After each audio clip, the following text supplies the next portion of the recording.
Magandang araw po sa inyo mga idol at sa mga giliw kong tagapakinig. Nagkita-kita po tayo muli. Ako po ang inyong Tito Blair. Sa araw po na ito, pakinggan po natin ang kwento ni Macario, isang lalaking nagtanim ng galit dahil sa pagtataksil ng kanyang matalik na kaibigan. Sa kanyang pagbabalik sa kanilang bayan, ay isang paghihiganti ang kanyang plinano. Ngunit, magagawa nga ba niyang magtagumpay kung ang kalaban naman niya ay hindi isang ordinaryong tao, kundi isang nilalang na nagtatago sa dilim? Mababawi pa nga ba ni Macario ang mga nawala sa kanya, lalo na ang babaeng kanyang iniibig? Ngunit bago po ang lahat mga idol, huwag naman po nating kalimutan mag-subscribe at i-hit ang notification bell sa aking YouTube channel na The Voice Addict para sa mas marami pang makapigil hiningang kwentong aswang at katatakutan mula sa mundo ng kababalaghan. Umpisahan na po natin ang kwento. San Cristobal, isang tahimik at payapang lugar. Sa maliit na bayan na to, nakatira ang magmatalik na kaibigan na sina Macario at Lazaro. Sa kabila ng magkalayong agwat ng estado ng buhay nila, ay hindi yun naging hadlang para makabuo sila ng pagkakaibigan. Laki sa hirap si Macario, habang si Lazaro naman ay anak ng pinakamayamang pamilya sa San Cristobal. Nagtatrabaho si Macario sa asyenda ni na Lazaro bilang magsasaka. Ang pagkakaibigan ng dalawa ay nagsimula nung mga bata pa lamang sila. Palagi silang magkalaro noon, hanggang sa magbinata na sila ay nagpatuloy pa rin ang maganda nilang samahan. Ngunit ang pagkakaibigan nila ay sinubok nang dumating ang isang babae sa kanilang buhay. Si Nieves. Isang umaga, naglalakad si Macario papunta sa dulo ng pilapil kung saan abala ang mga manggagawa sa paghahakot ng mga pananim. Kasama niya ang isang babae na nakasuot ng simpleng damit. Yun si Nieves. Meron itong mahaba at tuwid na buhok na kumikinang sa sikat ng araw. Mapupungay ang mga mata nito at ang labi nito ay parang laging nakangiti kahit walang sinasabi. Napansin ni Macario ang maingat na hakbang ni Nieves na parang ayaw nitong maputikan ang kanyang mga paa. Oo! Dahan-dahan lang, Nieves. Baka madulas ka. Umulan kasi kagabi kaya maputik ang daan. Ayos lang ako, Macario. Hindi naman ako maselan. Dapat pala nagdala tayo ng payong para hindi ka naiinitan. Ang puti pa naman ng balat mo. Baka umitim ka.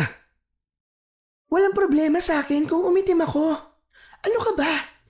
Huwag mo nga akong ituring na parang prinsesa. Hindi mapigilan ni Macario ang paghanga sa ganda ni Nieves. Ngunit alam niyang masyadong mataas ang pangarap niya kung iisipin niyang maaaring magustuhan siya nito. Napansin din niya ang pagbaling ng mga mata ng mga trabahador kay Nieves habang dumadaan sila. Maya-maya pa ay narating na ni Macario ang kinaroroonan ni Lazaro na abala sa pagbibilang ng mga sako ng bigas. Nang mapalingon si Lazaro sa kanila, ay kay Nieves kagad ang atensyon ng mata nito. Lazaro, si Nieves nga pala. Anak siya ni Mang Esteban. Galing siya sa Maynila. Ikaw pala ang anak ni Mang Esteban. Magtatagal ka ba rito sa asyenda, Nieves? Mga isang buwan lang po. Dumalaw lang po kay Itay. Isang buwan lang? Sayang naman. Sana magustuhan mo dito. Wala nga lang mga building at mall dito, hindi kagaya sa Maynila. Pero tahimik at payapa dito sa San Cristobal. At teka, sandali. Magkakilala na kagad kayo ni Macario, Nieves? Oo. Nasa kubo kasi siya ni Itay nang dumating ako kagabi. Kaya nakilala ko kagad si Macario. Ipapasyal niya raw ako ngayon dito sa asyenda. Alam mo, Nieves, marami pang gagawin si Macario eh. Ang mabuti pa, ay ako na lang ang magpapasyal sa'yo dito sa asyenda. Dadaling kita sa isang talon dito na sigurado ko na magugustuhan mo. Pero Mas alam ko ang asyenda kaysa kay Macario. Kung hindi mo na itatanong, ako ang anak na may-ari nito at balang araw, ako na magmamana ng lahat ng nakikita mo. Hindi na hinintay pa ni Lazaro na magsalita si Nieves. Hinila niya na ito, palayo kay Macario. Habang palayo si Nieves, ay lumingon ito kay Macario na parang nagpapasaklolo, pero ngumiti lang siya na parang nais niyang iparating na ligtas ito kay Lazaro. Hindi maitatanggi kay Macario na nagustuhan din kagad ni Lazaro si Nieves. Hindi na siya nagtaka dahil si Nieves ay may taglay na kagandahan at kasimplihan na lahat ng lalaki ay papangarapin. Isang gabi, habang bilog ang buwan at puno ng bituin ang kalangitan, ay magkatapat sina Macario at Lazaro sa isang lamesang gawa sa kahoy. May bote ng lambanog sa gitna nila at pulutan na sisig. Tahimik ang paligid nun, maliban sa mga huni ng kuliglig. Paminsan-minsan ay nag-iinom ang magkaibigan, lalo na kapag nais nilang mag-usap sa mga seryosong bagay. Ay sasabihin nga pala ako sa'yo, Macario. Tungkol to kay Nieves. Ha? Tungkol ka mo kay Nieves? Oo. Gusto ko siya, pare.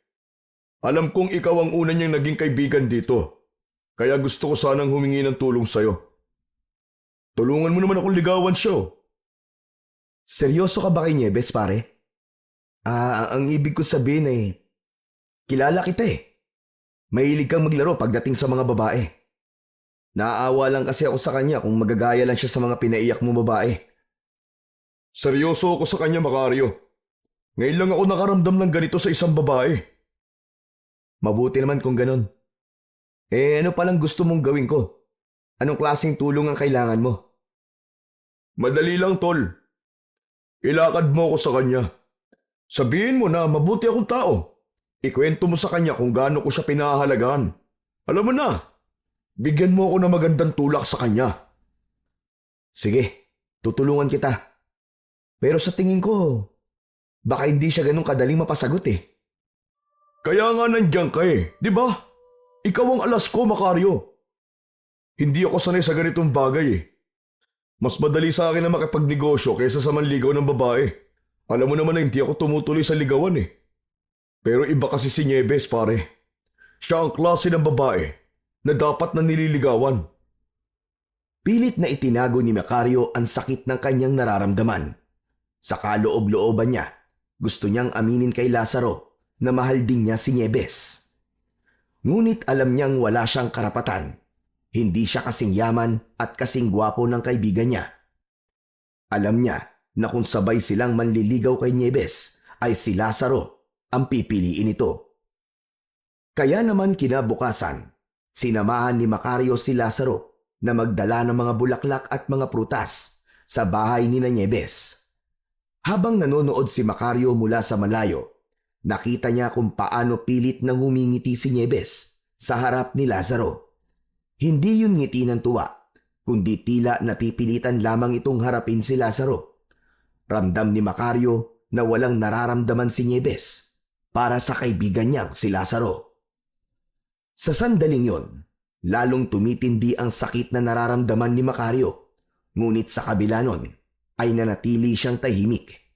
Tinupad niya ang kanyang pangako kay Lazaro na tutulungan niya itong mapasagot nito si Nieves kahit pa unti-unti nang nadudurog ang kanyang puso. Nagpatuloy ang pagtulong ni Macario kay Lazaro sa panliligaw nito kay Nieves. Isang gabi, nagtungo sila sa kubo ni Nieves na may dalang gitara. Patay na ang ilaw sa loob ng kubo, kaya sigurado sila na tulog na si Nieves at ang tatay nito. Macario, sigurado ako matutuwa si Nieves nito. Sino ba naman ang hindi kikiligin sa harana, hindi ba? Oo nga pre, pero na-practice mo ba yung kanta? Baka sintonado ka pa rin ha? Kulang nga lang eh, kumuha na ako ng voice lesson eh. Basta, ayusin mo ang pagigitara mo. Alam kong ikaw ang expert pagdating dyan eh.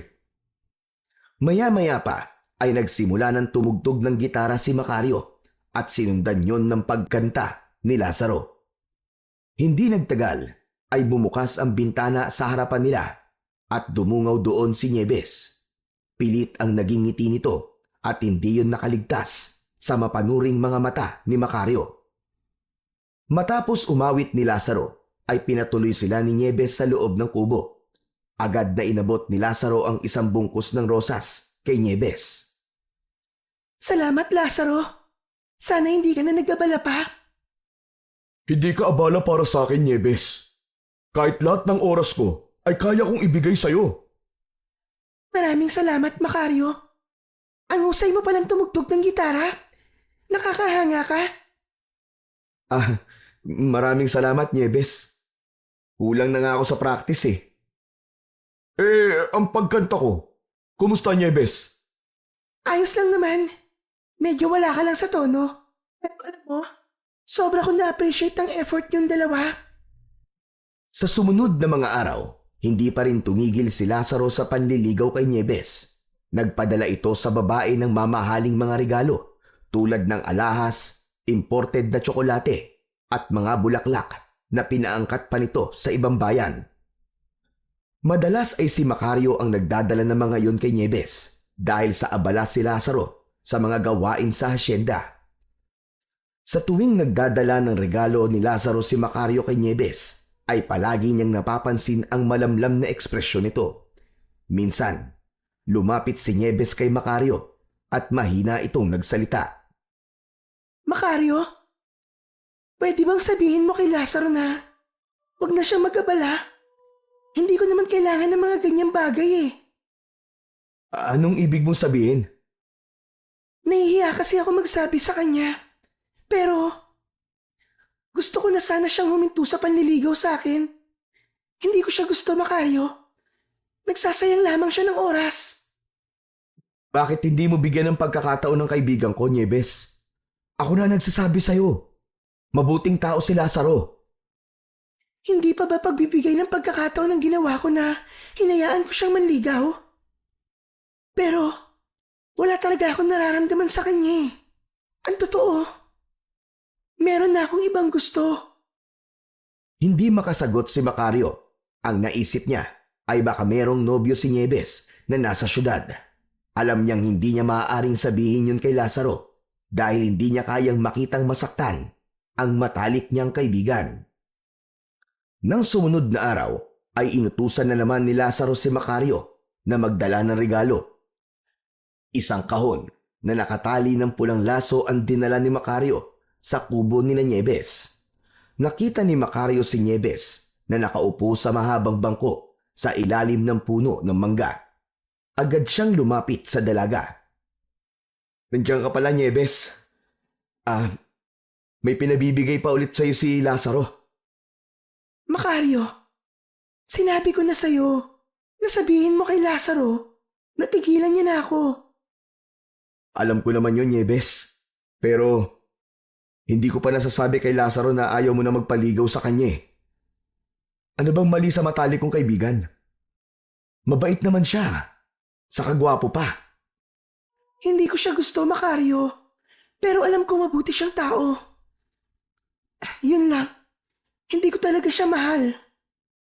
Dahil ba meron ka ng nobyo sa Maynila? Kaya ayaw mo kay Lazaro? Wala akong nobyo. Hindi ko gusto si Lazaro dahil ikaw ang mahal ko, Macario. Ikaw. Nanlaki ang mga mata ni Macario at hindi agad nakapagsalita. Nagulat siya, ngunit hindi maikakaila ang kaunting saya na naramdaman niya. Nieves, nagbibiro ka lang, di ba? Hindi ko ginagawang biro ang ganitong bagay. Alam kong hindi mo inaasahan to. Pero totoo ang sinasabi ko. Mahal kita. Nagkagusto na ako sa'yo nung ipinakilala ka pa lang sa akin ni tatay. Nieves, mahal din kita. Pero hindi tayo pwede. Ayokong sirain ang pagkakaibigan namin ni Lazaro dahil lang sa isang babae. Isa pa, mas magiging maganda di hamak ang buhay mo kay Lazaro kung siya ang pipiliin mo. Ganda nga ang buhay ko, pero hindi naman ako masaya. Kung totoong kaibigan si Lazaro, maiintindihan niya na tayong dalawang nagmamahalan. Sandaling natahimik si Macario. Alam niyang tama si Nieves.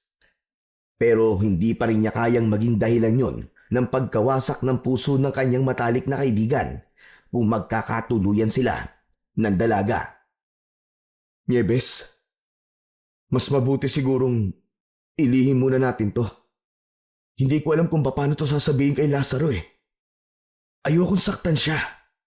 Saka, baka magalit siya sa akin. Kung yan ang desisyon mo, Macario, susunod ako. Pero sana, dumating ang panahon na masabi mo na sa kanya ang totoo. Kasi habang pinapatagal mo, ay mas lalong magiging masakit to para sa kanya. Oo, Nieves. Hahanap lang ako ng tamang pagkakataon. Nagtagpo ang kanilang mga mata. Hindi pa rin makapaniwala si Macario na mahal din pala siya ni Nieves. Hindi niya yun inasahan dahil ang akala niya ay hindi ang lalaking gaya niya ang tipo ni Nieves. Pero hindi niya magawang lubusan na maging masaya dahil sigurado siya na labis na masasaktan si Lazaro kapag nalaman nito ang totoo. Isang gabi, lahat ng tao sa asyenda ay tulog na maliban kina Macario at Nieves na magkahawak ang kamay na nagtungo sa magubat na bahagi ng asyenda. Huminto sila sa ilalim ng isang malaking puno at agad na siniin ng halik ni Macario si Nieves. Macario, sandali lang. Sigurado ka bang walang makakakita sa atin dito? Wala. Walang tao na nagpupunta sa lugar na to. Lalo na kapag ganitong oras. Mahal na mahal kita, Nieves. Mahal na mahal din kita, Macario. Hinaplos ni Macario sa pisngi si Nieves at marahan naglapat ang kanilang mga labi. Nagyakap sila na parang ayaw na nilang pakawalan ang isa't isa. At doon, sa ilalim ng malaking puno, ay naganap ang kanilang lihim na sandali ng pagmamahalan. Kinabukasan, habang abala si Macario sa pag-aayos ng mga gamit sa kamalig, ay dumating bigla si Lazaro. Agad na napansin ni Macario na tila hindi maganda ang timpla ng kanyang kaibigan. Seryoso ang mukha nito at matiim ang tingin sa kanya. Macario, may oras ka ba? Gusto lang kita makausap tungkol kay Nieves. Tumigil si Macario sa ginagawa at tumango. Ano yun, Lazaro?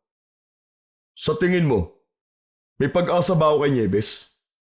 Ang dami ko na naibibigay na regalo sa kanya pero hanggang ngayon ay parang wala pa rin siyang balak na sagutin ako. Palagay ko naman may pag-asa ka sa kanya eh. Yun naman ay sa tingin ko lang ha. Si Nieves pa rin kasi ang makakapagsabi kung may pag-asa ka ba sa kanya. Ewan ko ba? May pakiramdam kasi ako na merong ibang gusto si Nieves na nandito rin sa asyenda eh. Macario, matagal na kitang kaibigan. Alam mo kung gaano kita pinahahalagan. Pero alam mo rin kung ano ang hindi ko kayang palampasin. Ang katraydoran. Nanlamig si Macario sa mga salitang yun ni Lazaro. Hindi niya alam kung nagkataon lang o sinasadya ni Lazaro ang sabihin yun. Ano naman ang ibig mong sabihin, Lazaro? Wala naman. Gusto ko lang siguraduhin na maayos ang lahat. Alam mong pinagkakatiwalaan kita, Macario. Kaya kapag nalaman mo kung sino lalaking kinalolokohan ni Nieves dito sa asyenda, sabihin mo kagad sa akin, ha? Yun lang ba? Sige. Walang problema. Sasabihin ko kapag nalaman ko kung sino lalaking yun. O sige, mauna na ako. Mag-iingat ka, Macario. Isang mahinang tapik sa balikat ang iniwan ni Lazaro kay Macario bago ito umalis. Pinagpawisan si Macario kahit malamig ang hangin. Sa mga sinabi ni Lazaro, nararamdaman niyang may alam na ito. Nagsimulang lumalim ang kaba niya at nagkaroon siya ng takot na baka alam na ni Lazaro ang relasyon nila ni Nieves. Alas 5 ng umaga, nang isang malakas na sigaw ng babae ang sumira sa katahimikan sa asyenda. Isa si Macario sa mga nagising. Paglabas niya ng kanyang kubo, ay nakita niya ang mga tao na tumatakbo patungo sa kubo ni Nieves. Agad na kinabahan si Macario, kaya mabilis siyang tumakbo papunta sa bahay ng kanyang nobya. Pagdating doon ni Macario, ay marami ng tao sa paligid ng bahay ni Nieves. Nanlaki ang mga mata niya nang makita ang katawan ng ama ni Nieves na nakahandusay at naliligo sa sariling dugo. Tadtad ng saksak ang buo nitong katawan, habang si Nieves naman ay yakap-yakap ang ama at pumapalahaw sa pag-iyak. Mabilis na nilapitan ni Macario si Nieves, pero hindi niya ito magawang mapakalma. Hindi nagtagal ay dumating ang mga pulis. Agad na nahanap ng mga ito ang kutsilyong ginamit sa pagpatay sa tatay ni Nieves. May nakita ring isang pares ng tsinelas sa pinangyarihan ng krimen, at ang kutsilyo at tsinelas ay pagmamay-ari lahat ni Macario. Sa araw din na yon ay hinuli ng mga pulis si Macario dahil sa lakas ng ebidensya laban sa kanya. Bitiwan niyo ako! Bitiwan niyo ako! Hindi akong pumatay! Inosente ako! Bitiwan niyo ako! Tiningnan si Macario ng mga tao. Lahat ay galit at takot sa kanya. Habang hinihila ng mga pulis si Macario upang maisakay sa sasakyan ng mga pulis, ay panay pa rin ang sigaw niya. Hindi ako pumatay! Hindi ko magagawa yun! Hindi ako isang pamamatay tao! Nagkakamali kayo! Tila nagkaroon ng konting pag-asa si Macario nang makita niya si Nieves na mabilis na tumatakbo papunta sa kanya. Niyakap siya nito ng mahigpit. Hindi na siya makaganti dito ng yakap dahil nakaposas na ang kanyang mga kamay. Macario, hindi ka nila pwede basta-basta hulihin. Alam kong hindi ka ang pumatay kay tatay. Tulungan mo ako, Nieves. Sabihin mo sa kanila na magkasama tayo kagabi. Kaya imposibleng ako pumatay sa kanya. Huwag ka mag-alala, Macario. Ilalaban natin ang katotohanan. Makakalaya ka rin kagad. At makukulong ang totoong pumatay kay tatay. Sumama ka muna sa mga pulis. At huwag ka nang manlaban pa. Naluluhang tumango si Macario at sinunod niya ang mga sinabi ni Nieves. Matapos siyang maisakay sa sasakyan ng mga pulis, ay tumingin siya sa labas. Napansin niya si Lazaro na nakatayo sa hindi kalayuan. Nakangisi yun ng malaki na tila tuwang-tuwa sa nangyari. Isang katotohanan ang tila bomba na sumabog sa harapan ni Macario. Doon niya napagtanto na si Lazaro ang nag-frame up sa kanya. Sigurado siya na alam na nito ang relasyon nila ni Nieves, kaya nagawa nito ang bagay na yun. Habang papalayo ang sasakyan ng mga pulis, unti-unting napuno si Macario ng galit at pangako sa kanyang sarili na hindi siya titigil hanggat hindi niya na ipapakita sa lahat ang katotohanan. Inakala ni Macario na dadalhin siya sa himpilan ng mga pulis, pero inilipat siya sa isang puting van. Panay ang tanong niya sa mga pulis kung saan siya dadalhin ng mga ito, pero kahit isa ay walang sumasagot. Hanggang sa nakarating sila sa isang pier at sunod na sinakyan nila ay isang bangka. Kinabahan na si Macario at nagkaroon siya ng hinala na may gagawing hindi maganda ang mga pulis sa kanya. Sa kabila ng malalakas na hampas ng alon sa bangka, si Macario ay tahimik na nakaupo lamang habang nakaposas ang mga kamay. Makalipas ang ilang oras na paglalakbay sa dagat, ay isang isla ang nakita niya sa unahan. Palaki ng palaki yun habang lumalapit sila. Huminto ang bangka sa dalampasigan ng naturang isla. Sir, sandali lang ho. Bakit po nandito tayo? Ano pong lugar to? Wala pa ring sumagot sa tanong ni Macario. Pagdating sa dalampasigan, inihatid siya ng mga pulis patungo sa isang malaking gusali na siyang isa palang malaking kulungan. Hindi makapaniwala si Macario na may ganun palang klase ng kulungan. Parang nasa gitna yun ng kawalan at tila doon itinayo ang kulungan na yun upang walang presong makakatakas. Binuksan ng isang pulis ang may kadilimang selda. Marahas na itinulak ng pulis si Macario papasok. Nang maisarado ang pinto ng selda, ay saka inalis ng pulis ang kanyang mga posas. Sir, sandali, bakit ako nandito? Wala pa namang paglilitis na nangyari ah. Walang imik na umalis ang pulis. Maigpit na humawak si Macario sa malamig na rehas at patuloy siyang sumigaw. Pakawalan niyo ako rito! Wala akong kasalanan! Hindi ako dapat nandito! Sir! Pakawalan niyo ako! Malingaw-ngaw ang sigaw ni Macario sa pasilyo, pero kahit isa ay walang sumasagot sa kanya. Maya-maya pa ay nagulat siya ng isang boses ng matandang lalaki ang narinig niya sa isang sulok ng selda. Sinasayang mo lamang ang boses mo. Dahil kahit anong sigaw mo riyan, hindi ka nila papakinggan. Dahil bayad na sila. Napalingon si Macario, isang matandang lalaki, may humpak na pisngi at puno ng pilat ang muka, ang nakaupo sa isang madilim na sulok ng kanyang selda. Medyo mahaba at puti na ang buhok nito. Anong ibig mo sabihin? May nagbayad sa mga pulis na yon para ikulong ka rito. Kagaya ng ginawa sa akin at sa ibang preso na kasama natin dito. May mga taong kaya magbayad para ipatapon tayo dito nang hindi na dumadaan sa paglilitis. Walang hustisya sa lugar na ito. Nanlaki ang mga mata ni Macario. Ang kanyang tuhod ay nanghina at napaupo siya sa malamig na sahig ng selda. Si Lazaro. Siya ang nagbayad sa mga pulis para makulong ako rito. Dahil tayong dalawa magiging magkasama sa selda, kailangan nating malaman ang pangalan ng isa't isa.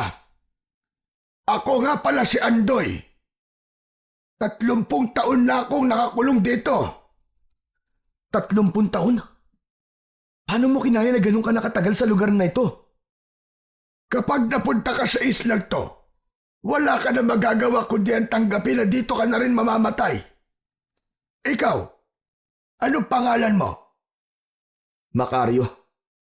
Ako po si Macario. Anong kwento mo, Macario? Bakit ka napunta rito? Atang, isa po akong trabahador sa asyenda na pagmamay-ari po ng pamilya ng matalik kong kaibigan. Pinagkatiwalaan ko siya. Pero tinraidor niya ako. Hindi niya matanggap na mahal ako ng babaeng mahal niya. Sigurado ako na siya ang pumatay sa tatay ng nobya ko at tinanim lang niya mga ebidensya para ako mapagbintangan. Ako naman ay isang magsasaka. Tumanggi akong ipagbili ang lupain ng pamilya namin sa isang mayamang lalaki. Napagbintangan din akong pumatay kagaya mo. Halos parehas lang pala ang kwento natin dalawa. Pero hindi po ako susuko. Aalis ako sa islan to. Tatakas ako at pagbabayarin ko si Lazaro sa ginawa niya sa akin. Isang panaginip at pangarap na lang yung gusto mong mangyari, iho. Walang nakakatakas dito sa Isla Mortus.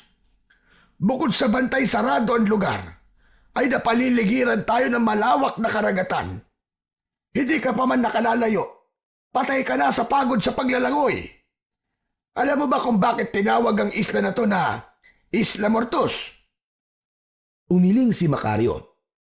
Sa Latin, ang ibig sabihin ng mortus ay patay. Lahat ng nakukulong dito ay dito na rin mamamatay. Kaya kung ako sa'yo, tanggapin mo na lamang na dito ka na rin mamamatay. Tumahimik si Macario. Ang pag-asa na kanina'y nagliliyab sa kanyang puso ay unti-unting pinatay ng mga sinabi ni Andoy. Wala siyang nagawa kundi ang magpakalunod sa bigat ng katotohanan na baka habang buhay na siyang naroon sa islang yon. Mabilis na lumipas ang mga taon at hindi niya namalayan na 7 taon na siyang nasa Isla Mortus. Noong mga unang taon niya ay puro hirap ang dinanas niya. Minsan ay hindi sila kumakain sa isang araw at tubig lamang ang ibinibigay sa kanila. Konting pagkakamali ay ikinukulong siya sa Bartolina kung saan 3 araw siyang walang pagkain. Sa loob ng kulungan ay nakita ni Macario ang pinakamasasahol na anyo ng tao. Ngunit lahat ng yon ay natutunan niyang pakisamahan ng dahil kay Andoy. Naging matalik na kaibigan ni Macario si Andoy. Ito ang nagbigay ng proteksyon sa kanya sa ibang preso na naisaktan si Macario dahil may katungkulan si Andoy sa samahan ng mga preso sa Isla Mortus. Ngunit sa paglipas ng mga taon ay siya rin paghina ng katawan ni Andoy dahil sa katandaan na nito. Araw-araw itong inuubo ng malala pero walang pakialam ang mga bantay kay Andoy at tila hinihintay na lang itong mamatay. Isang umaga, nagising si Macario sa selda nila at nakita niyang hirap sa paghinga si Andoy. Nilapitan niya ito at inalalayan. Ayos ka lang ba, Tatang? Bakit kasi hindi pa ako kunin ng Diyos?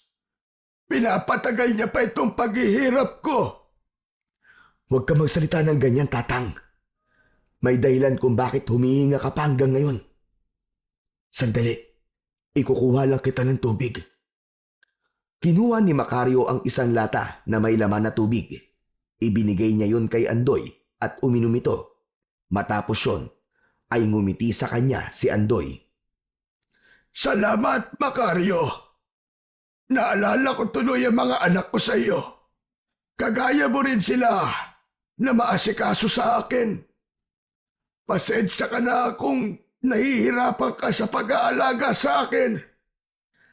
Ano ka ba, Tatang? Kung hindi dahil sa'yo, ay matagal na ako nabaliw dito. Ngunit ang katotohanan ay mabigat para kay Macario. Sa 7 taon na yon, nakita niya kung paano pinahina ng Isla Mortus si Andoy. Sa bawat araw na lumilipas, nawawalan ito ng lakas. Ang tanging nakapagpapalakas lamang kay Macario ay ang kanyang galit. Galit na hindi napawi ng panahon. Nasa isip niya pa rin ang ginawa ni Lazaro sa kanya. Sa kabila ng kawalan ng paraan na makatakas sa Isla Mortus, ay hindi pa rin nawalan ng pag-asa si Macario na makakaalis siya sa islang yon. Ginamit niya ang oras sa Isla Mortus para palakasin ang kanyang katawan. Nagtulak siya ng malalaking bato sa gilid ng kulungan. Nag-eehersisyo gamit ang bigat ng sariling katawan. At sinanay ang kanyang isipan sa pagiging alerto sa bawat galaw ng mga tao roon. Samantala, ang kalagayan ni Andoy ay patuloy pa ring lumalala. Sa tuwing nagkakaroon ng gulo sa kulungan, si Macario ang umaawat at pumoprotekta kay Andoy. Habang inaayos ni Macario ang lumang kumot na gamit ni Andoy, ay sumagi sa isip niya ang nakaraan. Napangiti siya nang maalala niya si Nieves at ang maikling panahon na sila ay nagmamahalan. Ngunit ang ngiting yon ay nawala nang sumagi sa isipan niya ang nakangising muka ni Lazaro. Ang Andoy, nangangako po ako sa inyo na makakatakas ako sa lugar na to at pagbabayarin ko si Lazaro sa ginawa niya sa akin. 7 taon nang nawala sa akin nang dahil sa kahayupan niya. Hanggang ngayon pala ay hindi ka pa rin nawawalan ng pag-asa na makakaalis ka pa sa islang to, Macario. Gusto ko ang determinasyon mo na yan. Pero ipapaalala ko lamang sa'yo, lahat ng nagtangkang tumakas dito at nahuli ng mga gwardya ay pinatay lahat. Yung mga sinubukan lumangoy sa dagat, hindi na alam kung ano ang nangyari. Hindi sumagot si Macario, pero sa kanyang puso, alam niyang hindi titigil ang kanyang laban hanggat hindi niya natitikman ang hustisya na siya mismo ang gagawa. Sa bawat hirap na dinanas niya sa Isla Mortus, ay lalong nag-alab ang kanyang determinasyon na makalaya roon upang maipatikim kay Lazaro ang kanyang galit at paghihiganti. Pagsapit ng gabi, habang nakahiga si Macario sa maliit na higaan sa selda, ay hindi mawala sa isip niya ang magandang muka ni Nieves. Inisip niya na kung hindi siya napunta sa Isla Mortus, malamang ay kasal na silang dalawa at may mga anak na sila. Naputol ang kanyang pag-iisip nang marinig niya ang boses ni Andoy. Nagising pa rin pala kagaya niya. Macario! Gising ka pa ba? Oo, Tatang. Gising pa po ako. Akala ko naman tulog ka na. Hindi kasi ako makatulog. Pakiramdam ko, may masamang mangyayari. Macario, may ikikwento lang sana ako sa'yo. Baka sakaling makatulog ako pagkatapos. Sige ho. Ikwento niyo na ho yan para makatulog na ho kayo. Hindi na ho pwede nagpupuyat ang mga matatandang kagaya nyo.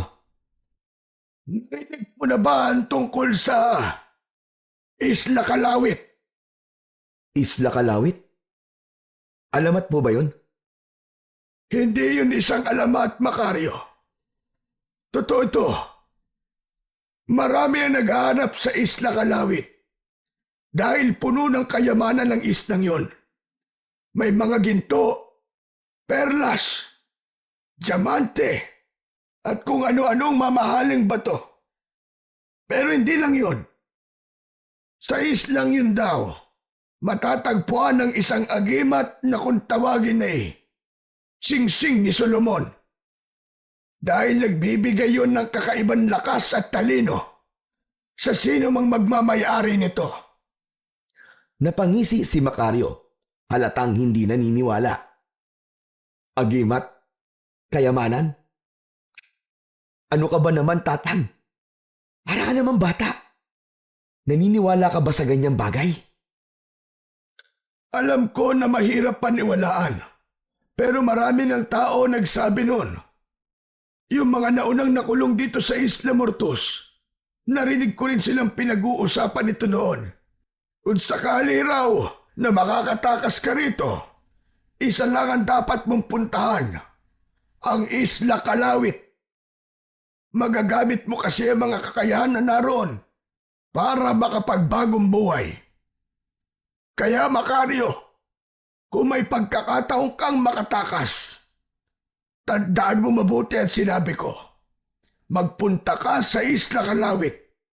Hanapin mo ang islang yon. Tatang Andoy, tigilan niyo na po mga kwento niyong walang katuturan. Ang mabuti pa po ay matulog na tayo. Bigla po akong inantok sa kwento niyo eh. Hindi na nagsalita pa si Andoy. Maya-maya pa ay narinig na ni Macario ang mahinang paghilik ng matanda. Ang totoo, mas lalo siyang hindi nakatulog sa kwento ni Andoy. Nagtatalo ang isip niya kung dapat ba niyang paniwalaan ang sinasabi ni Andoy tungkol sa isang isla na puno ng kayamanan. Naisip niya na kung totoo yun at makukuha niya ang mga kayamanan na naroon, ay maaari niya yung magamit sa paghihiganti niya kay Lazaro. Kinaumagahan ay nagising si Macario sa lamig na bumalot sa kanya. Sumilip siya sa maliit na bintana na may rehas at nakita niya ang malakas na buhos ng ulan na sinasabayan pa ng malalakas na hampas ng hangin. Lumingon siya kay Andoy na nakahiga pa rin at nakapikit. Lumapit si Macario kay Andoy at tinapik ito sa braso. Naramdaman niyang malamig ang balat ni Andoy pero hindi niya yun binigyan ng pansin. Tatang, bangon na. Oras na ng almusal natin. Sigurado ko na marami na namang iuutos sa mga gwardya dahil bumabagyo. Ngunit hindi kumilos si Andoy. Medyo kinabahan na si Macario pero nagpatuloy siya sa paggising sa matandang kaibigan. Tatang Andoy! Tatang, bangon na! Napapasarap yata ang tulog mo porkit malamig ah. Mas lalong tumindi ang kaba ni Macario habang inaalog ang kaibigang matanda. Ngunit kahit anong yugyug niya, ay nanatiling hindi gumagalaw si Andoy. Pinulsuhan ni Macario si Andoy at nanlamig siya dahil wala na itong pulso. Hindi na rin ito humihinga. Doon niya napagtanto na wala na si Andoy. Patay na ang matalik na kaibigan niya sa kulungan. Lumuhod si Macario sa tabi ni Andoy at niyakap ito ng mahigpit habang tumutulo ang kanyang mga luha. Tatang naman eh. Hindi ka pwedeng mawala. Ikaw na lang kaibigan ko rito, iiwan mo pa ako. Kailangan kita, Tatang. Kailangan kita. Gumising ka. Gumising ka!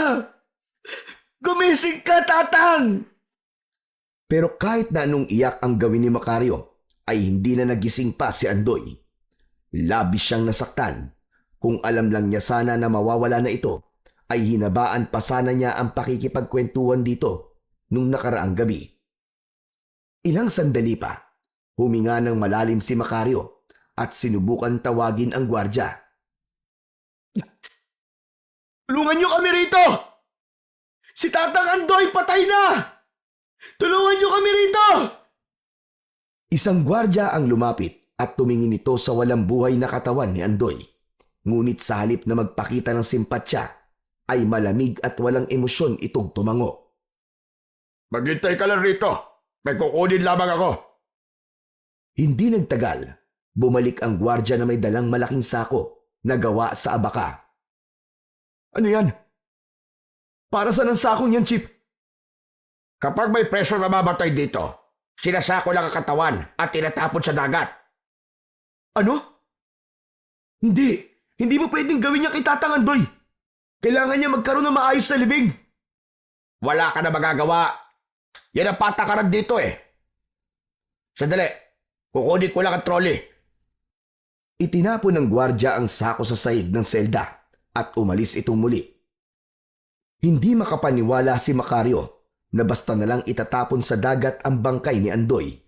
Pero habang nakatitig siya sa sako, ay unti-unting nagkaroon ng ideya si Macario. Nilapitan niya si Andoy at maingat na binuhat yon. Inilagay ni Macario ang katawan nito sa kanyang higaan at tinakpan ng kumot. Patawarin mo ko, Tatang. Pero kailangan kong gawin to. Alam ko naman na ito rin ang gusto mo. Ang makaalis ako sa impyernong isla na ito. Pero huwag kang mag-alala, Tatang. Kasama kita palagi sa puso ko. At ipagdadasal ko ang iyong kaluluwa na sana ay makamit mo nawa ang tunay na kalayaan. Kasama ang Diyos na lumikha. Mula sa isang tagong sulok ng selda, kinuha ni Macario ang maliit na patalim na matagal niya nang itinatago. Huminga siya ng malalim at saka pumasok sa loob ng sako. Maingat niyang isinara ito mula sa loob at inayos ang sarili. Pagkatapos lamang ng ilang sandali, ay nakita ni Macario sa maliit na siwang ng sako ang pagbabalik ng gwardya na may dalang trolley. Nagulat pa ito nang makitang nasa loob na ng sako ang katawan ni Andoy.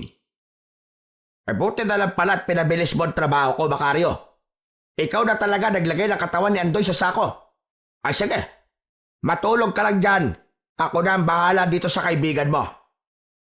Tinalian na ng gwardya ang sako matapos nitong pumasok sa selda. Pagkatapos nun, ay isinakay na nito ang sako sa trolley.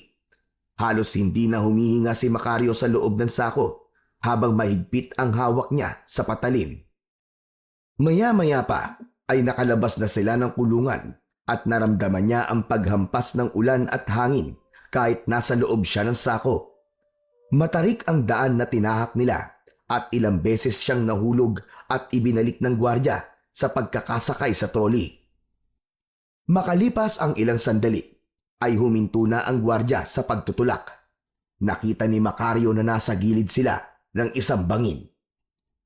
Biglang itinulak ng gwardya ang sako sa bangin. Mabilis siyang bumulusok pa ibaba at dumiretso sa malalim na bahagi ng dagat. Mabilis na napuno ng tubig alat ang sako, ngunit nanatiling kalmado si Macario. Mabilis na ginamit ni Macario ang patalim at sinimulang sirain ang sako. Hanggang sa wakas ay tuluyan na siyang nakalaya sa sako at nagsimula siyang lumangoy palayo sa isla. Ngunit ang lakas ng alon ay hindi umayon kay Macario. Paulit-ulit siyang nilamon ng alon at malakas na dinala sa iba't ibang direksyon. Hanggang sa isang malakas na alon ang humampas sa kanya at naramdaman na lang niya ang pagtama ng ulo niya sa malaking bato na naging dahilan upang siya ay mawalan ng malay. Unti-unting dumilat si Macario. Napangiwi siya dahil sa sakit na nararamdaman niya sa kanyang ulo. Ang unang narinig niya ay ang tunog ng alon. Pilit siyang bumangon at lumabas ng silid na kanyang kinaroroonan. Nagulat siya nang paglabas niya ng silid ay nalaman niyang sakay siya ng isang malaking barko ng mga pirata. Agad na nagsigawan ang mga pirata na tila tuwang-tuwa nang makita siya. Nakasuot ang mga yon ng punit-punit na damit at may mga pilat sa katawan. Ayan na siya! Gising na ang ating bagong laruan! Nagtawanan ang mga pirata at lumapit kay Macario ang isang pirata na sa tingin niya ay pinuno ng mga yon. Alam mo siguro ay ligtas ka na. Nakita ka naming inaanod sa dagat na parang patay na isda. Pero swerte mo dahil kinuha ka namin. Ngayon, ipakita mo kung karapat dapat kang mabuhay. Teka, ano bang gusto niyong gawin ko? Simple lang. Bibigyan ka namin ng pagkakataong makalaya. Pero kailangan patunayan mo ang lakas mo. Nakikita mo ba ang lalaking yon? Itinuro ng pirata ang isang lalaki na payat at mukhang nanghihina na. May mga sariwa itong sugat sa katawan na mukhang galing sa pakikipaglaban. Anong gusto niyong gawin ko sa lalaking yon? Siya si Basilio. Isa pang tulad mong naligaw sa maling barko. Isa kang maswerteng hangal dahil bibigyan ka namin ng pagkakataon. Ngunit huwag mong maliitin si Basilio. Marami na siyang tinalo na kagaya mo. Kung matatalo mo siya, ay malaya ka na at maaari mong gawin ang kahit na anong gusto mo. Makakaasa ba ako sa sinabi mo? Oo naman! Bilang pinuno ng mga pirata sa barkong ito, ay meron akong isang salita. Ngayon, simulan nyo na ang laban at aliwin nyo kami! Nagpalakpakan at nagsigawan ang mga pirata. Tinignan niya si Basilio. Mukhang nanghihina na ito, ngunit nananatiling matalim ang tingin nito kay Macario. Nagdalawang isip si Macario. Alam niyang mali ang sakta ng isang tao na wala namang ginawang masama sa kanya, ngunit ayaw din niyang mamatay sa kamay ng mga pirata. Isa-isa niyang tiningnan ang mga pirata na may hawak na mga espada at baril. Lahat ay nakangisi at naghihintay sa aksyon na mangyayari. Alam niyang hindi siya makakaligtas kung susubukan niyang tumakas o tanggihan ang laban. Ibinigay ng isang pirata ang isang kalawanging patalim kay Macario na agad niyang tinanggap. Nagkatinginan sila ni Basilio. Pareho nilang naintindihan na yun na ang umpisa ng laban para sa kalayaan nila. Hanggang sa nauna nang sumugod si Macario, si Basilio naman ay nagpakita ng kahinaan sa unang galaw. Ngunit sa kabila ng kalagayan nito, ay halata ang karanasan nito sa pakikipaglaban. Si Macario, bagamat may lakas, ay nagkaroon ng pag-aalinlangan na saktan si Basilio. Panay-iwas lang ang ginawa niya sa mga atake nito. Anong klaseng laban yan? Kapag hindi nyo inayos, ay dalawa ko kayong papatayin! May takot na naramdaman si Macario sa kanyang narinig. Sinubukan ni Macario ang lahat ng makakaya niya upang madaig si Basilio. Nagawa niyang maagaw ang hawak nitong patalim. Pinatig niya ito at nang matumba ito ay paulit-ulit niyang pinagsusuntok sa muka hanggang sa nanlupaypay na ito. Halos hindi na gumagalaw si Basilio nang huminto si Macario sa pagsuntok dito. Natalo ko na ho siya. Tapos na ang laban. Anong tapos na? Bakit hindi mo papatayin ang Basilio na yan? Ang usapan ay kailangan ko lang siyang talunin. Natalo ko na siya. Sa lagay niyang yan ay hindi na siya makakalaban pa. Ipinapaalala ko lang na kanina'y sinabi mo na meron kang isang salita. Oo nga. Pero, sige na. Oo na. May sinabi nga akong ganon. Ngayon, malaya ka na. At kung anong nais mong gawin sa Basilio na yan, ay ikaw na ang bahala. Kailangan ko ng bangka. Isasama ko si Basilio sa pupuntahan ko. Total, ikaw lang ang nakatalo kay Basilio. ay pagbibigyan ko ang iyong kahilingan. Bigyan nyo ng bangka ang hangal na ito. At ikaw, isama mo na ang walang kwentang Basilyo na yan. Mabilis na kumilos ang ilang pirata at ibinagsak ng mga yon ang isang disagwang bangka sa tubig. Inihagis ng isa pang pirata si Basilio sa barko. Mabilis na tumalon si Macario upang sagipin si Basilio. Hinila niya at isinakay sa bangka si Basilio at agad siyang nagsagwan palayo sa barko ng mga pirata. Habang unti-unting lumalayo ang bangka mula sa barko, ay unti-unti na ring nawala sa pandinig ni Macario ang malakas na tawanan ng mga pirata. Habang nagsasagwan si Macario, ay nakita niya ang paggalaw ni Basilio. Umungol ito at tumingin sa kanya. Ayos ka lang ba? Pasensya ka na kung sinaktan kita kanina. Hindi ko gustong gawin yon. Naiintindihan ko. Salamat. Dahil hindi mo ako pinatay. Ano nga pala ang pangalan mo? Ako si Macario. Wala talaga akong balak na patayin ka. Dahil ang plano ko, dalawa tayong makaalis sa barkong yun. Napakalaki ng utang na loob ko sa'yo, Macario. Sasabihin ko sa'yo, simula ngayong araw na to, ay sa'yo na ang katapatan ko. Gagawin ko ang lahat ng inuutos mo. Kahit saan ka magpunta, kahit ano ang plano mo, susunod ako. Utang ko sa'yo ang buhay ko. Hindi mo naman kailangan gawin yan, Basilio. Sapat na sa akin na parehas tayo nakaligtas at buhay. Hayaan mo lang akong bayaran ng utang na loob ko sa iyo sa paraan na kaya ko at alam ko. Isa pa, mas mabuti na rin na sumama ako sa iyo kaysa manatili sa mga pirata o mamatay ng walang saysay. Natahimik si Macario at nagpatuloy sa pagsagwan habang pinag-iisipan ang sinabi ni Basilio. Sa kabila ng lahat ng kanyang pinagdaanan ay masaya siya dahil meron siyang bagong kasama na sa tingin niya ay mapagkakatiwalaan. Habang patuloy sa pagsagwan sina Macario at Basilio ay unti-unting nagiging kalmado ang alon ng dagat. Sa malayo ay isang anyo ng lupa ang sumilay sa kanilang paningin. Macario, tingnan mo! Isang isla! Sa wakas, makakapagpahinga na rin tayo.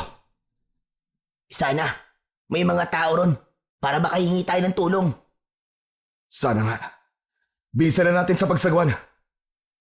Habang palapit ang kanilang bangka sa isla, ay nakakita ng kaunting pag-asa ang dalawa. Pagdating nila sa dalampasigan ng isla, ay sumalubong sa kanila ang matataas na puno at makakapal na halaman.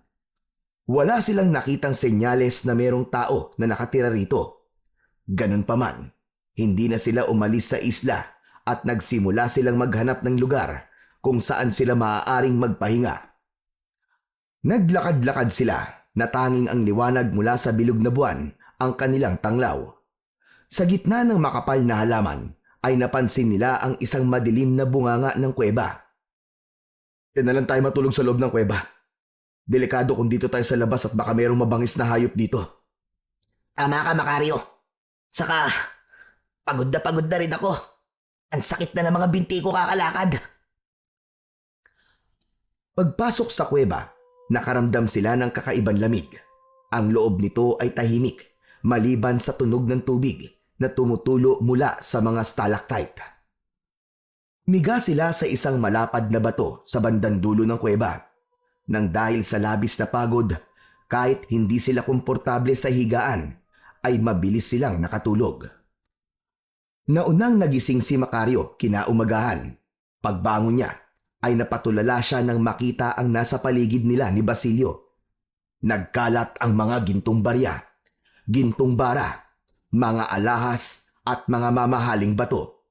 Ang dingding ng kuweba ay mistulang palamuti ng kayamanan, isang dambuhalang kabangyaman na hindi niya inakalang totoo.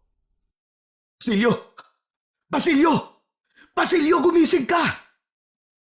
Nagising si Basilio at agad na napanganga sa kanyang nakita sa paligid. Diyos ko, Macario!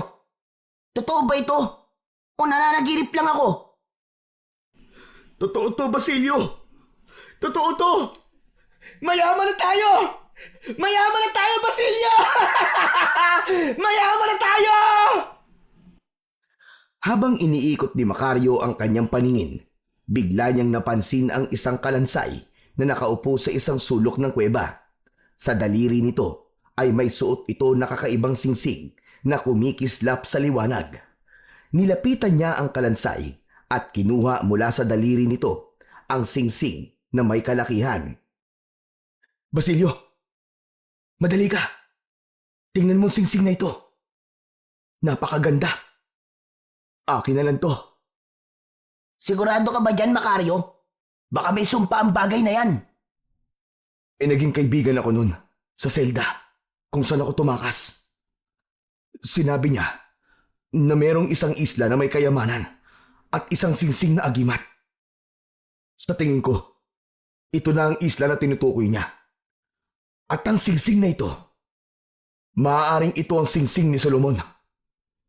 Isinuot ni Macario ang singsing sa kanyang daliri.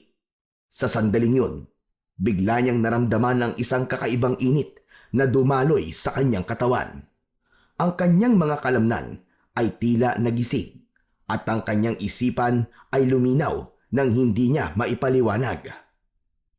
Hindi niya na sinabi kay Basilio ang kakaibang nararamdaman niya. Mabilis na kumilos sina Macario at Basilio. Maya-maya pa ay naging abala na sila sa pag-iipon ng mga gintong barya at mamahaling mga bato. Gumamit sila ng isang sako na nasa bangka upang maghakot ng kahit kaunting kayamanan na nasa kuweba.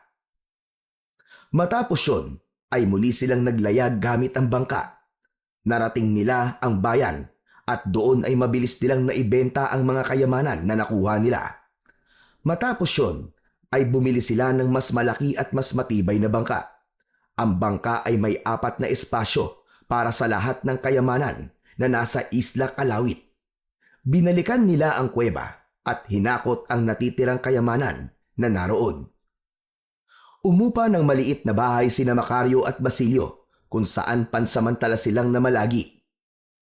Sa dami ng pera at kayamanan natin, kahit habang buhay na tayong hindi magtrabaho ay mabubuhay tayo. Tama ka, Basilio.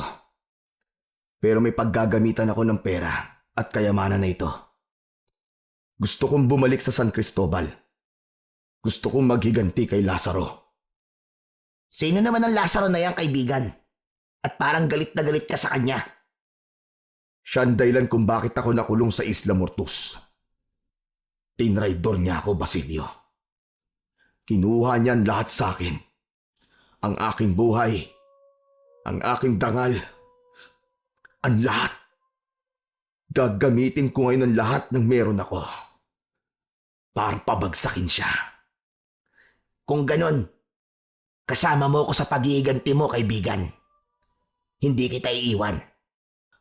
Nagkatinginan sila ng may pagkakaintindihan at sa oras na yon ay pinagplanuhan nila ng mabuti ang paghihiganting gagawin ni Macario kay Lazaro. Muling bumalik si Macario kasama si Basilio sa San Cristobal. Sa loob ng mga taon na nawala siya roon, ay tila walang nagbago sa lugar kung saan siya isinilang. Bumili si Macario ng napakalaking lupa roon at pinatayuan niya yon ng isang napakalaking mansyon. Ginawa niyang hasyenda ang malawak na lupa. Sa pananatili ni Macario sa San Cristobal, ay nalaman niya na mag-asawa na sina Lazaro at Nieves. Pakiramdam niya tuloy ay pinagtaksilan din siya ni Nieves sa ginawa nitong pagpapakasal sa lalaking sumira sa buhay nila. Nang dahil sa pera ni Macario, ay mabilis na natapos ang mansyon at ang kanyang hasyenda. Lahat ng tao sa San Cristobal ay nagulat sa biglaang pagdating ni Macario, kaya hindi siya masyadong nagpakita sa mga ito sa pangambang baka merong makakilala sa kanya. At doon na nagsimula ang pagpapabagsak ni Macario kay Lazaro. Sa tulong ni Basilio, ay mabilis na kumalat sa San Cristobal na naghahanap si Macario ng mga manggagawa para sa kanyang asyenda. Inalok nila ang bawat tauhan ni Lazaro ng mas mataas na sahod at magandang benepisyo. Libre ang pagkain, tirahan at edukasyon para sa kanilang mga anak. Kaya halos lahat ng tauhan ni Lazaro ay lumipat sa asyenda ni Macario.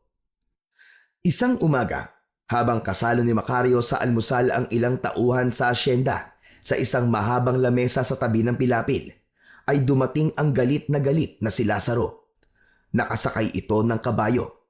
Agad na kumulo ang dugo ni Macario nang makita ang dating matalik na kaibigan. Ngunit nanatili siyang kalmado nang harapin niya si Lazaro. Tiwala siya na hindi siya makikilala ng dati niyang kaibigan dahil sa makapal niyang balbas at bigote. Sino ka? Pribadong lugar to.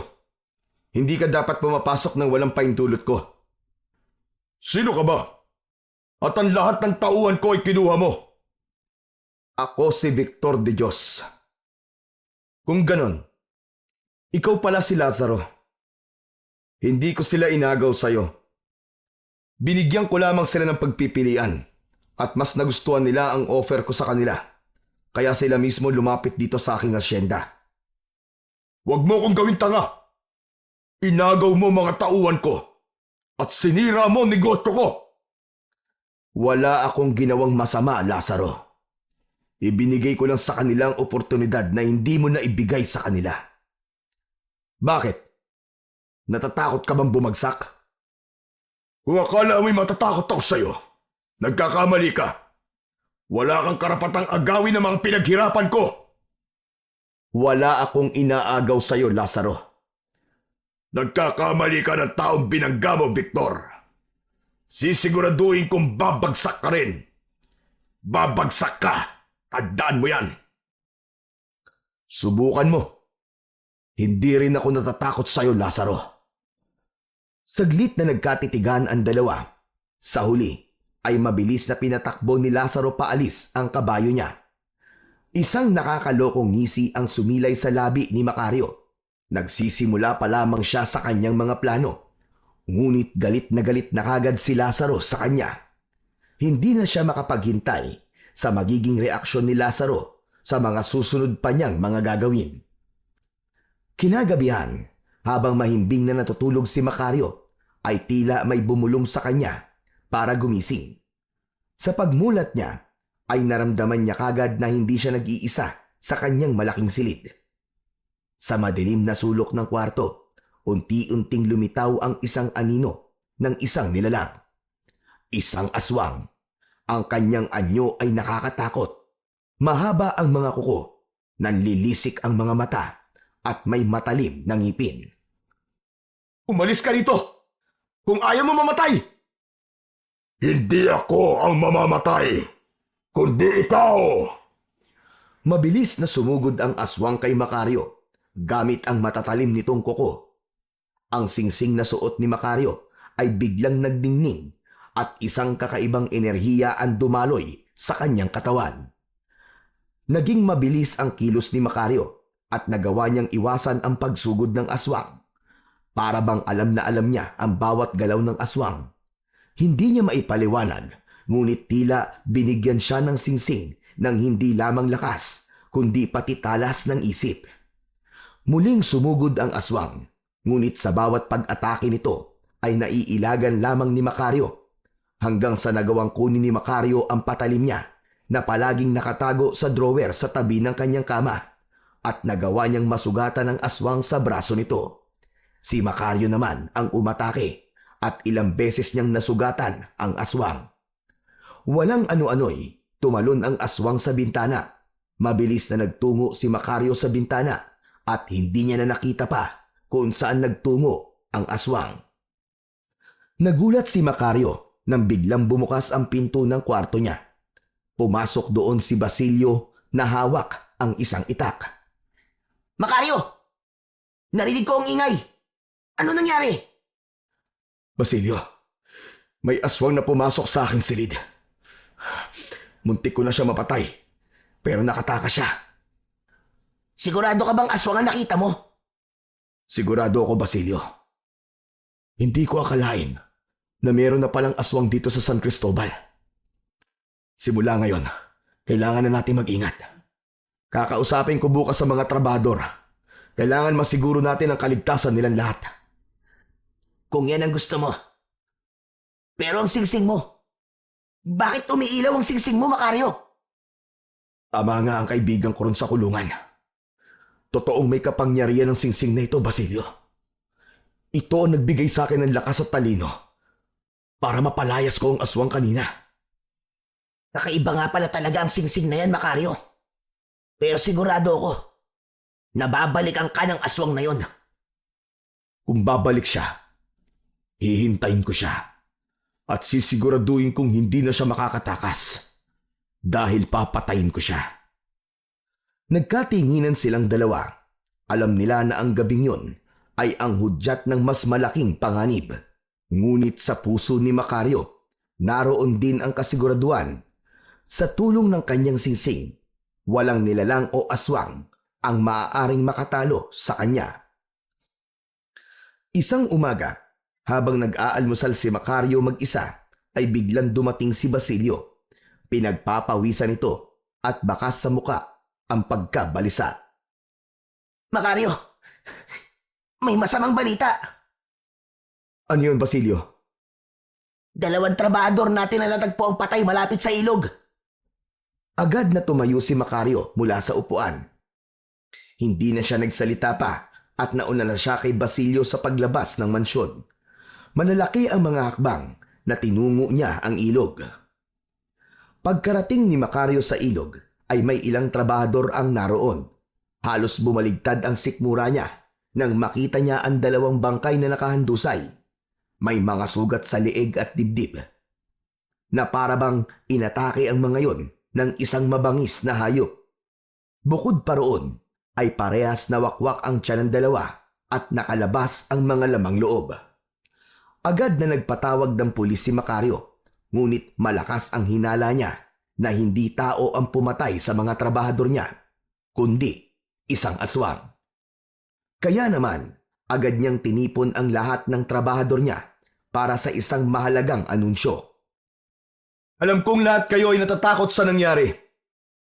Alam ko rin na ang iba sa inyo ay hindi maniniwala, pero malinaw na may gumagalang aswang sa paligid. Hindi ko hahayaan na may sunod pang mabibiktima. Kaya't simula ngayong gabi, magro-ronda tayo sa buong hasyenda. Ako naman ang bahala sa paghahati ng grupo. Itiyakin natin na bawat sulok ng asyenda ay mababantayan at hindi na magkakaroon ng susunod pang biktima ng aswang. Sa unang gabi ng kanilang pagbabantay, ay magkasama sina Macario at Basilio. Pareho silang armado ng itak at mga sulo. Sa bawat hakbang nila, pinakikiramdaman nila ang bawat galaw at tunog sa paligid. Basilio, hindi ko hahayaan na may susunod pang mabibiktima ang aswang na yon sa mga trabahador natin. Ako rin, Macario. Hahanapin natin ang halimaw na yon at sisiguraduhin hindi na siya makakapanakit muli. Nagtataka lamang ako kung sino ang aswang na yon at kung bakit mga trabahador natin ang pinatay niya. Malakas ang pakiramdam ko na hindi yun basta pag-atake lang. Sinadya ng aswang na yon na maaapektuhan tayo sa ginawa niyang pagpatay. Habang nagro-ronda sila, naramdaman ni Macario ang kakaibang lakas mula sa singsing. Naniniwala siya na habang suot niya yon ay magagawa niyang lagpasan ang kahit na anong laban na darating sa kanyang buhay, kahit pa yon ay ang pakikipaglaban sa mga aswang. Isang gabi, nagmamaneho si Macario pauwi sa kanyang asyenda. Galing siya sa bayan dahil namili siya ng ilang bagay na kailangan niya. Madilim ang daan, kaya nilakasan niya ang ilaw ng kanyang sasakyan. Maya-maya pa ay isang babae ang bigla na lamang tumawid sa kalsada. Agad niyang inapakan ang preno. Kung hindi niya yun nagawa ng mabilis, ay sigurado siya na mababangga niya ang babae. Biglang bumagsak ang babae, kaya agad na bumaba ng sasakyan si Macario. Nilapitan niya ang babae at nakita niya na nawalan yun ng malay. Miss, okay ka lang ba? Walang sagot na nakuha si Macario. Hinawi niya ang buhok ng babae na nakatakip sa mukha nito at laking gulat niya nang malaman na si Nieves yun.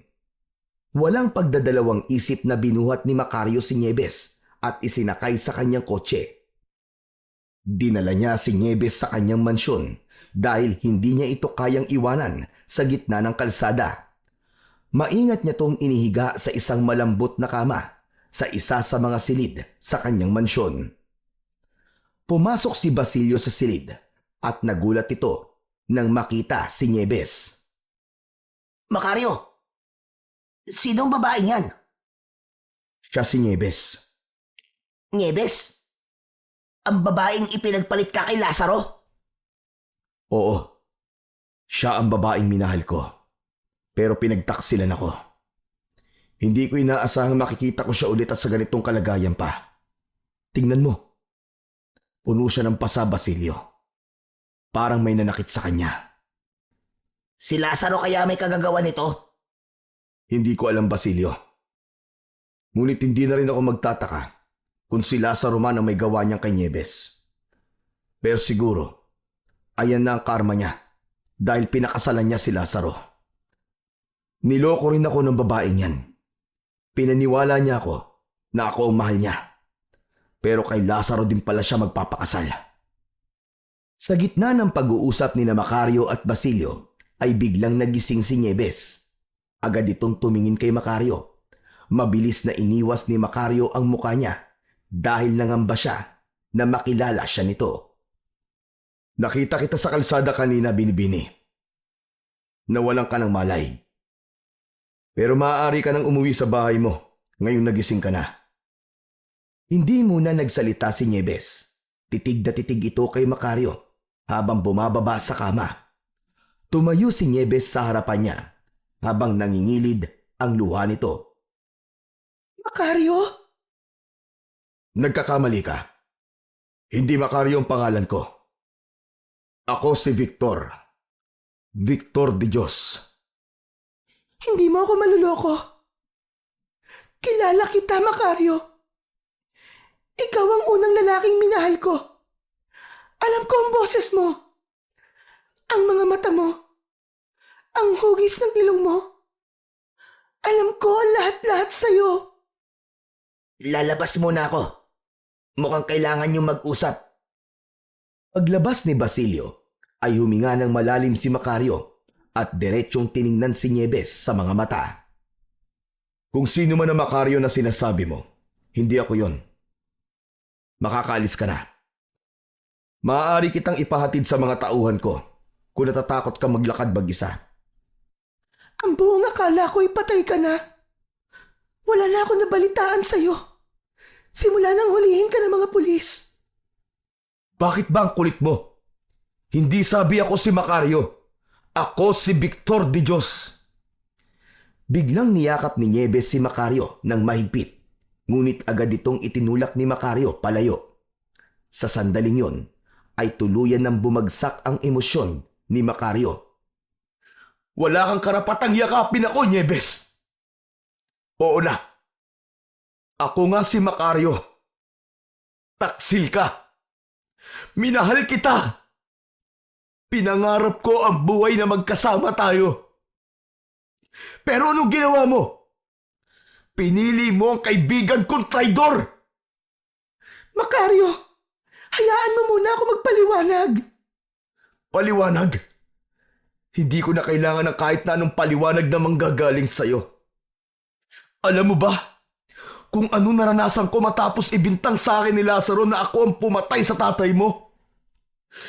Nakulong ako sa Isla Mortus. Ginawa akong laruan ng mga pirata. Halos ikamatay ko ang bawat araw doon. Sa bawat hampas ng latigo.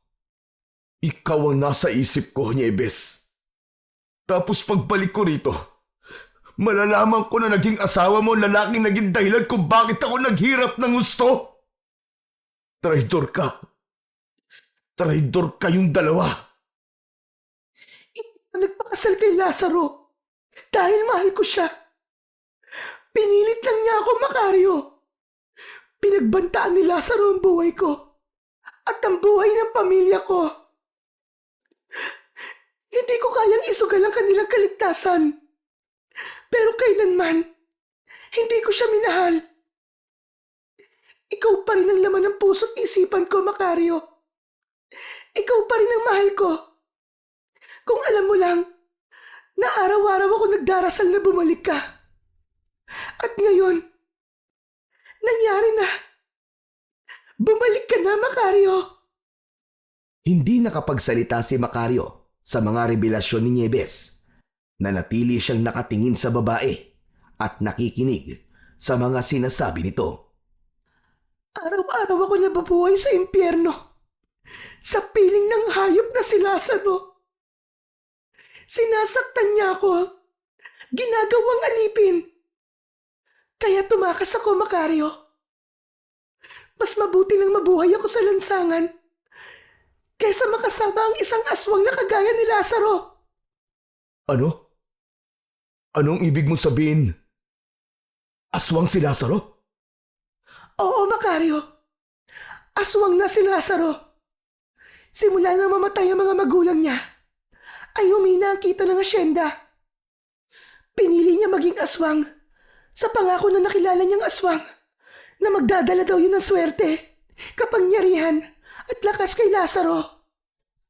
At ngayon, dahil ikaw ang nagiging sagabal sa kanya, sinusubukan niyang pabagsakin ka. Siya ang pumatay sa mga trabahador mo. Hindi na siya ang Lazaro na kilala natin noon, Macario. Alam ko rin na siya ang pumatay kay tatay. Pero wala akong magawa kasi natatakot ako sa kanya. Napansin ni Macario ang sinseridad sa boses ni Nieves at unti-unti niyang naramdaman ang katotohanan sa mga sinabi nito.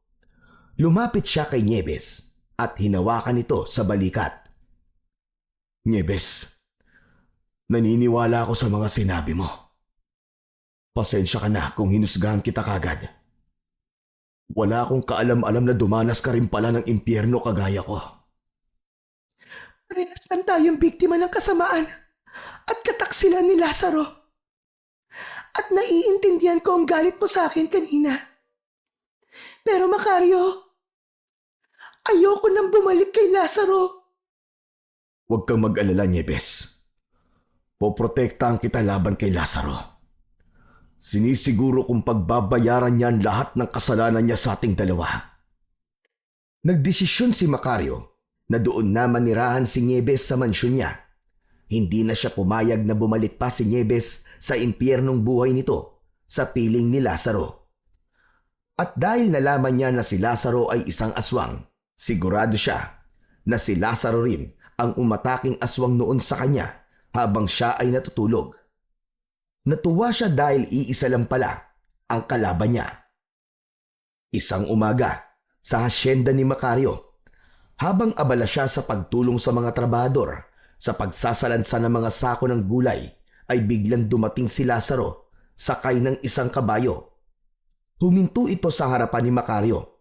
Nang bumaba sa kabayo si Lazaro, ay naramdaman kagad ni Macario ang galit nito. Lazaro, hindi ka ba marunong makaintindi?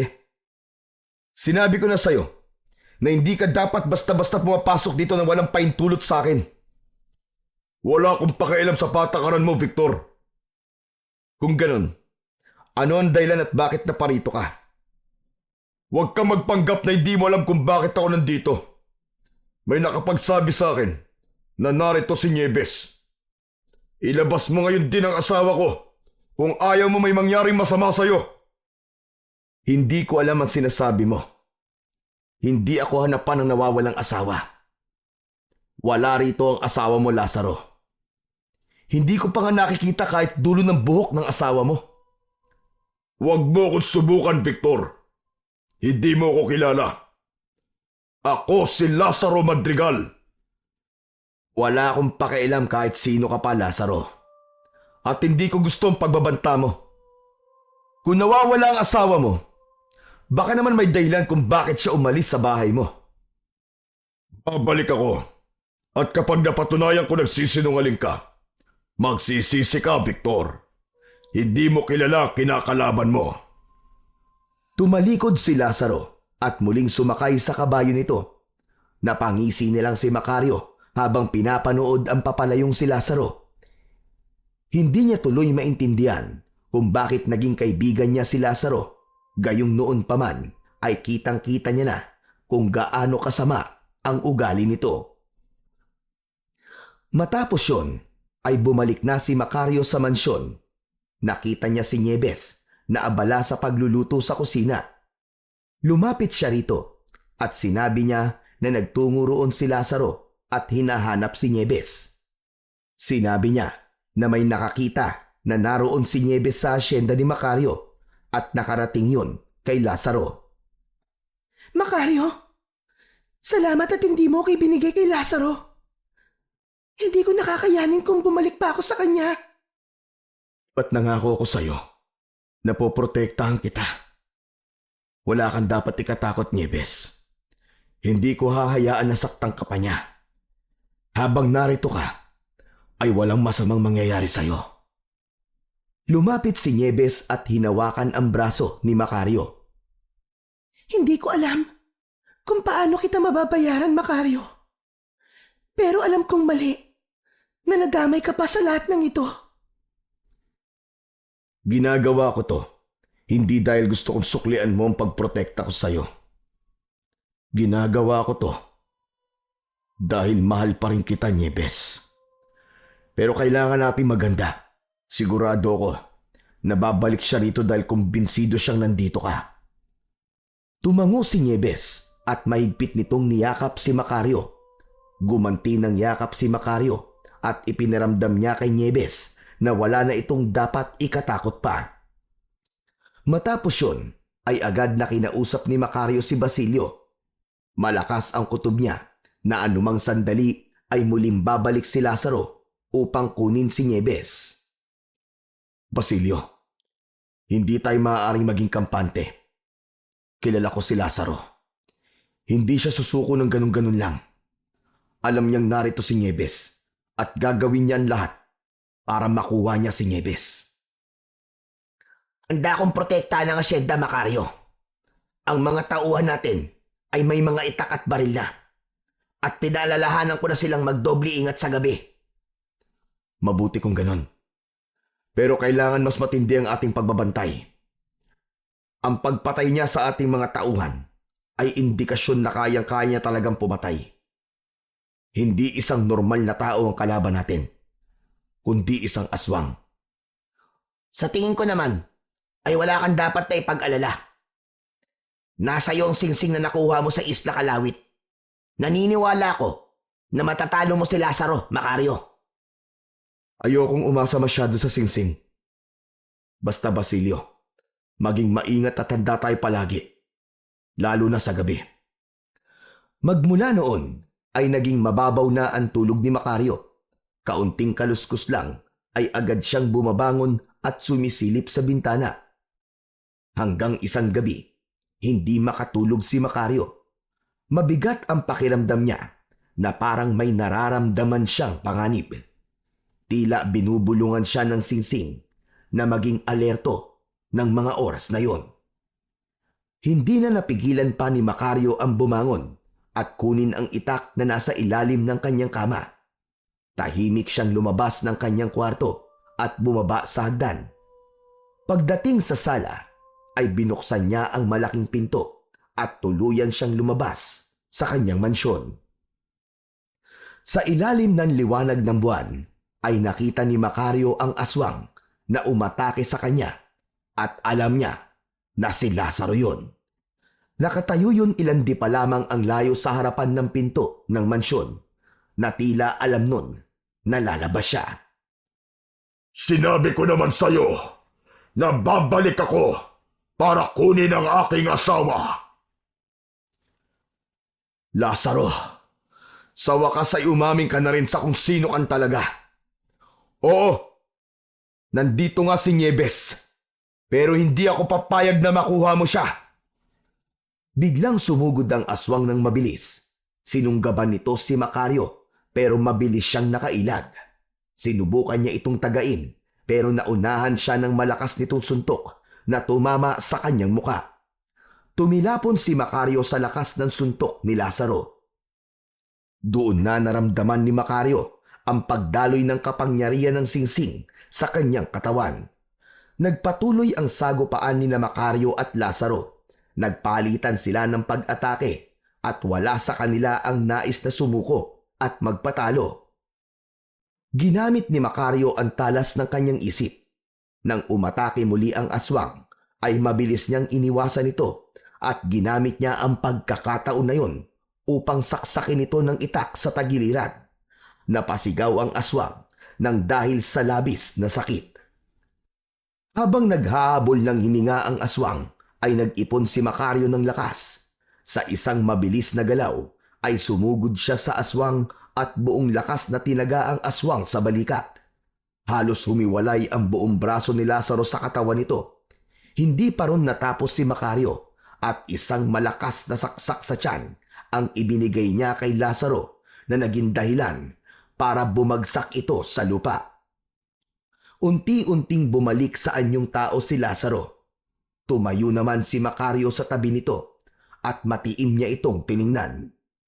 Bumalik sa alaala niya ang ngisi noon ni Lazaro nang hulihin siya ng mga pulis. Maawa ka, Victor. Maawa ka. Huwag mo kong patayin. Hindi ako si Victor de Dios. Ako si Macario, ang kaibigan mong tinraidor mo. Oras na para magbayad ka sa kasamaan na ginawa mo sa akin. Hindi na hinintay pa ni Macario na makapagsalita si Lazaro at buong galit niyang nilaslas ang leeg nito gamit ang itak. Sumirit ang dugo ni Lazaro at nangisa ito. Maya-maya pa ay tuluyan na itong binawian ng buhay. Mula sa pintuan ng mansyon ay lumabas sina Nieves at Basilio. Yumakap si Nieves kay Macario habang umiiyak. Napapikit si Macario habang pilit na inaalis ang lungkot at bigat sa kanyang puso. Hindi niya intensyon na patayin si Lazaro. Ang nais lang niya ay maghiganti dito. Pero dahil sa pagiging aswang nito at banta sa lahat ng tao sa San Cristobal, ay napilitan na siyang wakasan ang buhay nito. Tapos na. Tapos na, Nieves. Hindi na tayo mangangamba. Salamat, Macario. Sa wakas, tapos na ang kasamaan ni Lazaro. Hindi ko kailanman inakala na sa ganitong paraan magwawakas ang pagkakaibigan namin. Si Lazaro, ang pinakamatalik kong kaibigan noon. Pero siya rin na naging pinakamalaking kaaway ko. Pero tama ka, Nieves. Tapos na ang kasamaan niya. Wala na siyang iba pang magiging biktima. Hindi lang ito paghihiganti, kundi pagliligtas na rin sa lahat ng tao dito sa San Cristobal.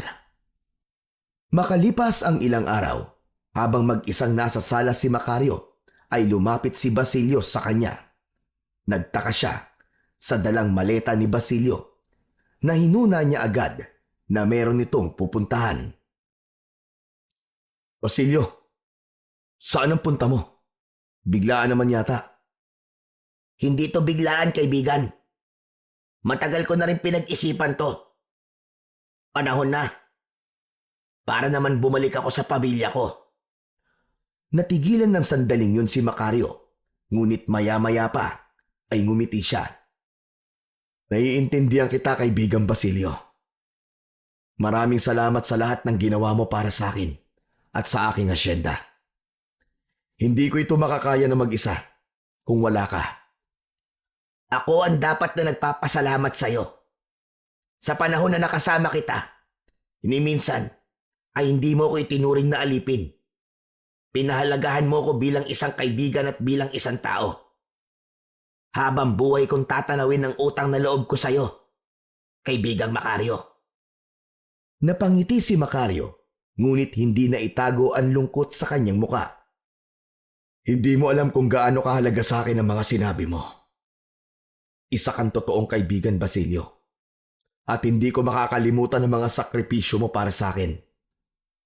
Nagpalitan ng maigpit na yakap sina Macario at Basilio. Kung kailangan mo ng tulong, alam mo kung saan mo ako matatagpuan. Mag-ingat ka, Basilio. At sana'y maging masaya ka sa piling ng pamilya mo. At kung may oras ka, huwag mong kalilimutan na dalawin kami rito, ha? Makakaasa ka, Macario. O paano? Paalam na. Hanggang sa muling pagkikita, kaibigan. Inihatid ng tanaw ni Macario si Basilio habang paalis ito. Tahimik na pinagmasdan niya ang papalayong kaibigan. Malaking kawalan para kay Macario si Basilio. Subalit alam niyang yun na ang tamang panahon para hayaan niya si Basilio na magkaroon ng sarili nitong buhay. Matapos ang lahat, ay muling nagsimula sina Macario at Nieves ng kanilang kwento. Makalipas ang ilang taon, ay nagpakasal na silang dalawa, saksi ang mga trabahador sa asyenda at si Basilio. Ang kanilang kasal ay naging isang pagdiriwang ng pagmamahal na nagtagumpay sa kabila ng lahat ng pagsubok. Isang pagmamahal na natutong magpatawad at muling bumangon mula sa mga sugat ng nakaraan. Nabuhay silang tahimik ngunit masaya. Hindi na hinayaan ni Macario na lamunin siya ng galit o paghihiganti. Natutunan niya ang halaga ng kapayapaan. Hindi lamang sa paligid, kundi sa kanyang puso. Ang mga karanasang nagbigay ng pait sa kanyang buhay ay siya ring nagturo sa kanya ng tunay na kahulugan ng pagtitiwala, pagpapatawad at pagkakaibigan. Sa piling ni Nieves, natagpuan ni Macario ang tahanan at ang katahimikan na matagal niya nang inaasam.